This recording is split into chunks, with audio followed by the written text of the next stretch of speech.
आप सभी को आपके अपने चैनल नाग पूर्णिमा फाउंडेशन में स्वागत है।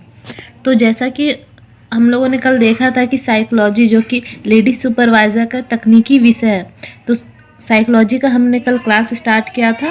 तो आज उसी क्लास को कंटिन्यू आगे बढ़ाते हुए हम लोग जो साइकोलॉजी विषय का जो पहला सिलेबस के अकॉर्डिंग पहला जो यूनिट है उसमें क्या पूछा गया है कि स्कोप ऑफ साइकोलॉजी, तो उसके विषय में हम लोग आज पढ़ेंगे।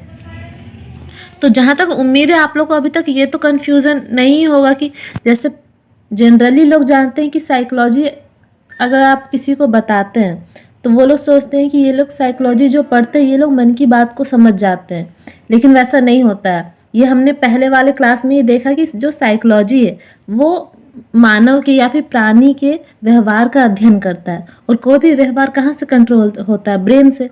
तो उन्हीं सब चीज़ों का यहाँ पे साइकोलॉजी में अध्ययन किया जाता है, यानी कि प्राणी के व्यवहारों को, उनकी अनुभूतियों को, उनकी जो मानसिक प्रक्रियाएं हैं उनका अध्ययन किया जाता है यहाँ पे साइकोलॉजी में, ना कि मन का। तो चलिए हम लोग देखते हैं अब इसके आगे scope of psychology. Scope of psychology का मतलब क्या हो जाता है, उसका एरिया क्या हो जाता है, एरिया या कहाँ तक वो साइकोलॉजी किस किस क्षेत्र में वो डेवलप हो चुका है, इसे कहते हैं मतलब स्कोप या फिर एरिया ऑफ साइकोलॉजी। तो चलिए हम लोग देखते हैं, शुरुआत करते हैं। देखिए इसमें ऐसे तो बहुत सारा इसका क्षेत्र है, लेकिन अगर हम लोग इसको एक प्रॉपर तरीके से पढ़े तो हम लोग इसमें देखेंगे कि तो चलिए हम लोग देखते हैं मनोविज्ञान के कार्य क्षेत्र या फिर स्कोप। तो इसके कार्य क्षेत्र को आसान ढंग से समझने के लिए 3 भागों में बांटा गया है। एक शिक्षण का क्षेत्र है जिसमें पहला शिक्षण का क्षेत्र है, दूसरा शोध या फिर रिसर्च, जहाँ पे रिसर्च वगैरह होता है, और जो शिक्षण और शोध के बाद जो निकलता है उसका उपयोग जिस क्षेत्र में किया जाता है उसको शामिल किया जाता है। तो 3 भागों में बांटा गया है। तो इसमें शिक्षण और शोध को एक जगह रखा जाता है और उसके अनुसार हम लोग देखते हैं कि साइकोलॉजी का क्या क्या क्षेत्र है। तो पहला हम लोग किस बेसिस पे देखेंगे, शिक्षण और शोध के हिसाब से हम लोग देखेंगे कि उसमें क्या क्या किस किस साइकोलॉजी को इंक्लूड किया गया है। तो चलिए आगे शुरू करते हैं हम लोग। इसमें पहला है जीवन अवधि विकासात्मक मनोविज्ञान, यानी कि लाइफ स्पैन डेवलपमेंटल साइकोलॉजी। इसको हम लोग आगे और विस्तार रूप से पढ़ेंगे, पहले हम लोग इसे थोड़ा सा देख लेते हैं। पहला जीवन अवधि विकासात्मक मनोविज्ञान है, दूसरा मानव प्रयोगात्मक मनोविज्ञान, पशु प्रयोगात्मक मनोविज्ञान, दैहिक मनोविज्ञान। आगे हम लोग और देखते हैं परिणात्मक मनोविज्ञान, व्यक्तित्व मनोविज्ञान, समाज मनोविज्ञान, संज्ञानात्मक मनोविज्ञान, शिक्षा मनोविज्ञान और असामान्य मनोविज्ञान। ये सब किसमें है, शिक्षण और शोध की के क्षेत्र है, जिसमें मनोविज्ञान ये बहुत महत्वपूर्ण कार्य क्षेत्र है मनोविज्ञान का। चलिए अब हम लोग इसकी व्याख्या को देखते हैं कि आखिरकार क्या है। इसका थोड़ा सा बेसिक नॉलेज हम लोग यहाँ पे ले लेते हैं। इसके बाद जो आगे के यूनिट्स हम लोग पढ़ेंगे उसमें तो हम लोग को थोड़ा सा ज़्यादा डिटेल में पढ़ना ही है। अभी हम लोग बस बेसिक देख लेते हैं कि आखिरकार ये सब क्या है। इसमें पहला हम लोग देखते हैं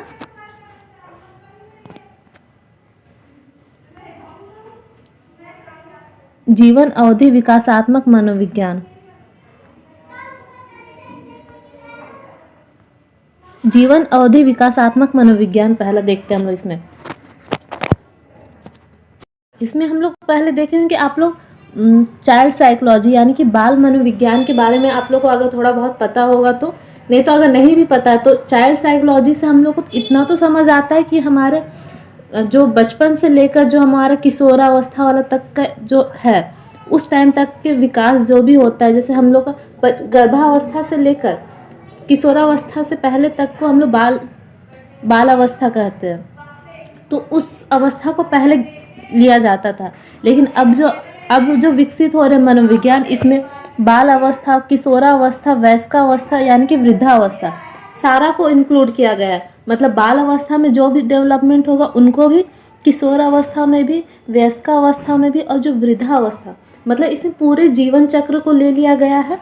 उसमें जो भी विकास होते हैं, इसमें खेलना कूदना सामाजिक विकास, सांवेगिक विकास, पेशीय विकास, बुद्धि, जितनी भी सारी चीज़ें हैं वो सारे किस में आ जाते हैं, जीवन अवधि विकासात्मक मनोविज्ञान। इसलिए इसका पूरा नाम ही है कि जीवन अवधि विकासात्मक मनोविज्ञान, किसमें, क्योंकि इसमें पूरे जीवन को ही ले रहा है। ठीक है, चलिए अब हम लोग नेक्स्ट देखते हैं मानव प्रयोगात्मक मनोविज्ञान। मानव प्रयोगात्मक मनोविज्ञान में क्या हो जाएगा, इसमें उन सभी व्यवहारों का अध्ययन किया जाता है जिस पर प्रयोग करना संभव है। जैसे कि हम लोग देखते हैं जैसे कि मानव पे सारा प्रयोग तो नहीं किया जा सकता है, क्योंकि जो मनोवैज्ञानिक जो एक्सपेरिमेंट करते हैं उनकी भी कुछ ना कुछ लिमिटेशंस होती हैं। जैसे कि हम लोगों ने पढ़ा होगा थॉर्नडाइक का अधिगम सिद्धांत। अधिगम मतलब हो जाता है सीखना। उनका सिद्धांत वगैरह हम लोग देखें, उसमें क्या होता है कि जो एक बिल्ली है उसे भूखे रखा जाता है और फिर उसे एक लीवर के थ्रू खाना दिया जाता है। तो वो सारी चीज़ें मानव पे करना पॉसिबल नहीं होता। और ऐसा नहीं है कि एक बार उसका प्रयोग किए उसके बाद फिर वो रिसर्च हो गया तो वो जैसे वो अप्लाई हुआ तो उसे हम लोग सही मान लेंगे। बहुत जगह ये यूज़ होने के बाद उसे क्या बोलते हैं, यूज़ किया जाता है या उसके बारे में कुछ भी निष्कर्ष निकाला जाता है, तो उतना ज़्यादा आसान नहीं होता है। इसीलिए उन सभी व्यवहारों का ही अध्ययन किया जाता है जो कि संभव हो सकता है और जो कि ईजी हो, उसी का मानव प्रयोगात्मक मनोविज्ञान में किया जाता है। नेक्स्ट हम लोग देखते हैं पशु प्रयोगात्मक मनोविज्ञान। पशु प्रयोगात्मक मनोविज्ञान में देखें हम लोग तो पशु प्रयोगात्मक मनोविज्ञान का मेन क्या है कि ये भी ह्यूमन जैसा ही होता है, मानव के जैसा ही होता है, लेकिन इसमें बस ये अंतर यही कि इसमें चूहों, बिल्ली, कुत्तों, बंदरों या फिर वन मनुष्य में होता है। पशुओं पर प्रयोग करने का बस एक रीज़न यही है कि पशु पर प्रयोग करके उसे मानव से तुलना किया जाता है, क्योंकि मानव पे करना उतना आसान नहीं होता कोई भी रिसर्च, लेकिन पशुओं पे करना आसान होता है। और उनके देखिए इसमें कहा भी गया है कि पशु प्रयोगात्मक मनोविज्ञान में अधिकतर शोध सीखने की प्रक्रिया और व्यवहार के जैविक पहलुओं का अध्ययन में किया जाता है। तो जो मनोवैज्ञानिक है वो पशुओं पर रिसर्च करते हैं, उन पर प्रयोग करते हैं और उसको फिर मानव के व्यवहार से कनेक्ट करके देखते हैं। उसके बाद ये लोग जो भी निष्कर्ष निकालते हैं, जैसे कि सीखना, हम लोग आगे बहुत सारी थ्योरी में पढ़ेंगे कि कैसे जो जानवरों पे प्रयोग किए हैं वो हमारे में भी अप्लाई ईजिली हो जाता है। ये सब क्या हम लोग आगे अध्ययन करेंगे। नेक्स्ट हम लोग देखते हैं दैहिक मनोविज्ञान। क्या हो जाएगा ये दैहिक मनोविज्ञान। इसमें प्राणी के व्यवहारों के दैहिक निर्धारकों तथा उनके प्रभावों का अध्ययन किया जाता है। आजकल मस्तिष्क कार्य तथा व्यवहार के संबंधी अध्ययन में भी मनोवैज्ञानिकों की रुचि अधिक हो गई है और इसको न्यूरोविज्ञान कहा जाता है। दैहिक मनोविज्ञान में क्या, कोई भी हम लोग कार्य करते हैं तो वो कहीं ना कहीं हमारे ब्रेन से ही कंट्रोल होता है।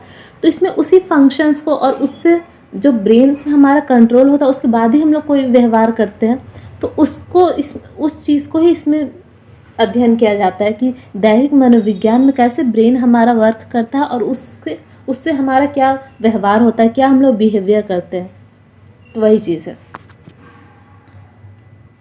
और जैसे कि इसमें और एक चीज़ ये भी है कि जैसे अभी के जनरेशन में नशा वगैरह काफ़ी ज़्यादा बढ़ गया है, तो जो ड्रग्स वगैरह या फिर जो भी अल्कोहल वगैरह लेते हैं तो उनके वो आदी हो जाते हैं। तो कैसे उस जो ड्रग्स वगैरह लेते हैं उसका हमारे ब्रेन पे कुछ ना कुछ तो असर होता ही होगा। तो वो जो ब्रेन पे असर होता है तो वो हमारे कैसे व्यवहार पे असर करता है, ये सारी चीज़ों को हम लोग किस में पढ़ते हैं, दैहिक मनोविज्ञान में, जो कि अभी काफ़ी ज़्यादा बढ़ा हुआ है। चलिए हम लोग आगे देखते हैं नेक्स्ट में परिमाणात्मक मनोविज्ञान। क्या है परिमाणात्मक मनोविज्ञान? इसमें कैलकुलेशन के थ्रू यानी कि सांख्यिकीय और परिमाणात्मक विधियों को विकसित किया जाता है और उसके थ्रू मनोविज्ञान ये अध्ययन किया जाता है। जैसे कि आईक्यू, अगर आईक्यू आप लोग निकालते तो आप जो भी पहले साइकोलॉजी पढ़े होंगे उनको पता होगा कि मानसिक आयु बटा वास्तविक आयु इंटू 100 करके हम लोग IQ निकालते हैं। तो इसके लिए कि ऐसी कैसे मानसिक आयु वास्तविक आयु निकालेंगे, तो इसके लिए एक डेटा होता है, उससे हम लोग देख कर निकालते हैं और उसके बाद फिर उसका जो भी स्कोर आता है उस हिसाब से हम लोग देखते हैं कि वो किस कैटेगरी में आता है, ब्रिलियंट में या एवरेज में या मीडियम में, ये चीज़ हम लोग देखते हैं। तो ये उसके थ्रू होता है, किसमें, परिमाणात्मक मनोविज्ञान में डेटा के थ्रू हम लोग का अध्ययन होता है, या फिर जो भी रिसर्च वगैरह होता है वो डेटा के थ्रू होता है। और अब व्यवहारिक सांख्यिकी में अब तो देखा जा रहा है कि डिज़ाइन वगैरह या आंकड़ों का विश्लेषण करके भी किया जाता है अध्ययन। चलिए अब हम लोग नेक्स्ट देखते हैं। नेक्स्ट क्या हो जाएगा हम लोग का, पर्सनालिटी साइकोलॉजी, व्यक्तित्व साइकोलॉजी। ये भी हम लोग को आगे पढ़ना है, अभी हम लोग बस थोड़ा सा देख लेते हैं कि पर्सनालिटी में क्या है। कोई भी इंसान का बाहरी मुखौटा क्या है, मुखौटा को व्यक्तित्व से आप लोग समझ सकते हैं, वही होता है साइकोलॉजी। कि इंसान, कोई भी, हर एक इंसान का अपना अपना पर्सनालिटी होता है। तो जो दो व्यक्तियों के बीच जो अंतर है उसको हम लोग उसका पर्सनालिटी के रूप में समझ सकते हैं। इसमें भी देखिए, मनोविज्ञानियों की मुख्य अभिरुचि एक व्यक्ति से दूसरे व्यक्ति की विभिन्नता का अध्ययन है। इस क्षेत्र में कुछ मनोविज्ञानी तो ऐसे हैं जो व्यक्ति के अपूर्व गुणों के अध्ययन में भी अभिरुचि रखते हैं। कोई भी, जैसे कोई इंसान अगर थोड़ा सा बोल्ड टाइप का, तो हम लोग को कैसे पता चलता है कि वो इंसान बोल्ड है। जब उसके सामने एक नॉर्मल इंसान होगा तो हम लोग देखेंगे कि वो इंसान थोड़ा बोल्ड बिहेव कर रहा है, तो उसके पर्सनालिटी को देखकर ही हमें पता चलता है कि हाँ, उसका बिहेवियर अलग है, उसकी पर्सनालिटी अलग है, इसकी पर्सनालिटी अलग है। तो दो लोगों के बीच में अंतर हुआ तभी तो हमें पता चला। तो इसीलिए इसमें कहा गया है कि इसमें दो व्यक्तियों के बीच अभिरुचि भिन्नता का अध्ययन किया जाता है। और कुछ व्यक्ति ऐसे भी होते हैं जो यूनिक होते हैं, गॉड गिफ्टेड होते हैं। तो जब समूह में या फिर एक दो लोगों के बीच में कंपेयर होता है तभी हमें पता चलता है कि हाँ, वो इंसान यूनिक है, कुछ उसमें गॉड गिफ्टेड है, उसकी पर्सनालिटी से पता चलता है। तो उसी का अध्ययन कहाँ किया जाता है, व्यक्तित्व मनोविज्ञान में। अब हम लोग नेक्स्ट देखते हैं। आगे हम लोग को व्यक्तित्व मनोविज्ञान से रिलेटेड थ्योरी वगैरह पढ़ना होगा, तो उसमें हम लोग को और अच्छे से क्लियर हो जाएगा। अब हम लोग नेक्स्ट देखते हैं समाज मनोविज्ञान में। समाज मनोविज्ञान,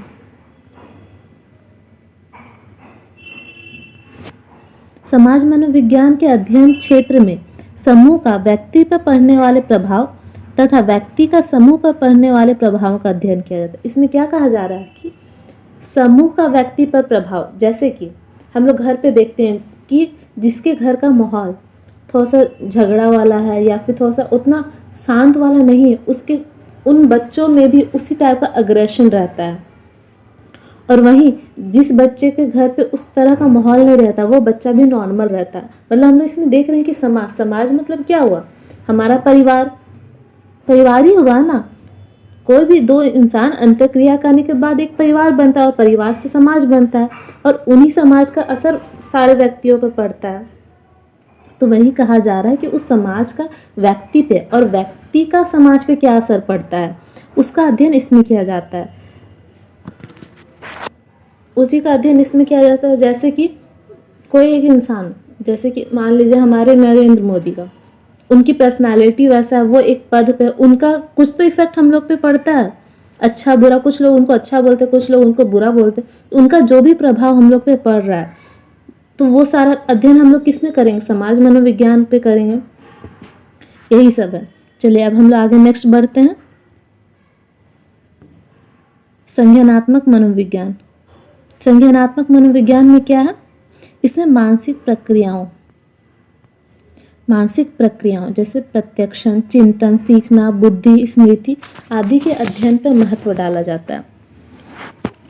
तो इसमें क्या होता है, जैसे कि कोई भी सीखना है, जैसे कि लर्निंग प्रोसेस, तो ऐसे ही तो हमें उतना अच्छे से पता नहीं होता है कि लर्निंग कैसे होता है, लेकिन आगे हम लोग देखेंगे कि लर्निंग में भी दो तरह से होता है। एक, कुछ भी काम को हम लोग अचानक सीख लेते हैं, जैसे कि कोई भी बच्चा अगर गर्म चीज़ को किसी को भी छूता है और फिर उसे अचानक एहसास होता है कि वो चीज़ गर्म है, तो वो अपना हाथ हटा लेता है। ये चीज़ हमें कोई सिखाता नहीं है, हम लोग सीख जाते हैं। और कुछ चीज़ें जिसे हमें प्रैक्टिस के थ्रू सीखना होता है। तो उसी तरीके से है, इसमें जो भी हमारी मानसिक प्रक्रिया है उनका अध्ययन पर बल डाला जाता है। मतलब जो भी हमारे ब्रेन से कनेक्टेड होती है वो सारी चीज़ों पे इस पे बल डाला जाता है। नेक्स्ट हम लोग देखते हैं असामान्य मनोविज्ञान। असामान्य मनोविज्ञान जो है वो ऐसा कार्यक्षेत्र है जिसमें कुसमायोजित व्यवहार और या असामान्य व्यवहार के कारण, लक्षण व प्रकारों आदि का अध्ययन किया जाता है। इसमें कुछ व्यक्तियों के व्यवहार असामान्य होते हैं, उनका अध्ययन किया जाता है। हो सकता है वो लोग पहले से ही मेंटली डिसऑर्डर हो, उनका किसी का जन्मजात होता है, किसी का किसी एक्सीडेंट के थ्रू, किसी भी नर्व्स का अगर वो दब गया है तो उसके थ्रू भी हो सकता है, या किसी को बहुत ज़्यादा गहरा धक्का लगा है एक्सीडेंट से या कुछ भी शॉक से, तो उससे व्यक्ति असामान्य व्यवहार करने लगता है। तो उन सारी चीज़ों का उसका आखिरकार कारण क्या है, उसके लक्षण क्या है, तो ये सब चीज़ का क्या अध्ययन इसमें किया जाता है। इसका निदान किया कैसे जाता है नैदानिक मनोविज्ञान में, वो हम लोग के साइकोलॉजी के उपयोग वाले क्षेत्र में आएगा। हम लोग उसका भी अध्ययन करेंगे नेक्स्ट वीडियो में। अभी हम लोग पहले शिक्षण और शोध के कार्य क्षेत्र को पहले समझ लेते हैं, उसके बाद इसके उपयोग को समझेंगे। ठीक है, चलिए हम लोग अब नेक्स्ट देखते हैं। इसमें हो जाता है हम लोग का शिक्षा मनोविज्ञान। शिक्षा मनोविज्ञान में कई पहलुओं पर भी ध्यान देते हैं। इसमें छात्रों के शैक्षिक निष्पादन मतलब इसमें बेसिकली देखा जाता है कि इसमें जैसे कोई भी बच्चा को कैसे कुछ भी चीज़ सिखाया जाए, उसको इतनी आसानी से सिखाया जाए कि वो जल्दी भूले ना, ये सब चीज़ों पे ध्यान दिया जाता है। जैसे कि और एक चीज़ है कि बच्चा कैसे जल्दी सीखे, वो कैसे इंटरेस्ट ले। जैसे हम लोग देखते हैं कि अगर आप कोई भी बच्चा किसी काम को करने से मना कर रहा है, तो अगर आप उससे बोलो कि चॉकलेट दे रहे हैं, आप इस काम को करो, तो वो करता है। और अगर फिर ठीक है वो किया, तो फिर वो धीरे धीरे उस चीज़ को सीखता है। और वहीं पे अगर आप वो कुछ भी किसी को गाली दे देता है, और अगर आप उससे मारने की जगह उससे और चॉकलेट दे रहे, तो वो सोचेगा कि वो गाली जो दे रहा है वो सही काम कर रहा है, तो उसे मोटिवेशन मिलेगा, तो वो और उस चीज़ को बढ़ा लेगा। लेकिन उसी जगह अगर उसे डांटा जाए या मारा जाए, तो वो समझेगा कि नहीं ये चीज़ गलत है, तो वो उस चीज़ को नहीं सीखेगा। तो शिक्षा मनोविज्ञान बेसिकली एजुकेशन से रिलेटेड ही है, लेकिन इसमें थोड़ा बहुत जो टीचर्स है वो सारी चीज़ों पे ध्यान देते हैं कि कैसे बच्चों का मेंटली भी डेवलपमेंट हो, पर्सनालिटी भी डेवलपमेंट हो। ठीक है, और इसमें हम लोग और एक चीज़ देखें कि कैसे बच्चों का स्कोर अच्छा किया जाए, उनमें मोटिवेशन कैसे अच्छा हो, शिक्षक और जो स्टूडेंट है वो दोनों के बीच का तालमेल कैसे अच्छे से हो। ये सारा चीज़ हम लोग किस में पढ़ेंगे, शिक्षा मनोविज्ञान में। इसका एक चार्ट है, वो मैं कल डाल दूंगी कि किस क्षेत्र में ज़्यादा लोग रिसर्च कर रहे हैं या ज़्यादा उसका उपयोग हो रहा है, और आने वाले जो नए क्या क्षेत्र है जो नए विकसित हो सकते हैं, इसके बारे में हम लोग नेक्स्ट वीडियो में देखेंगे। चलिए आज के लिए इतना ही, धन्यवाद।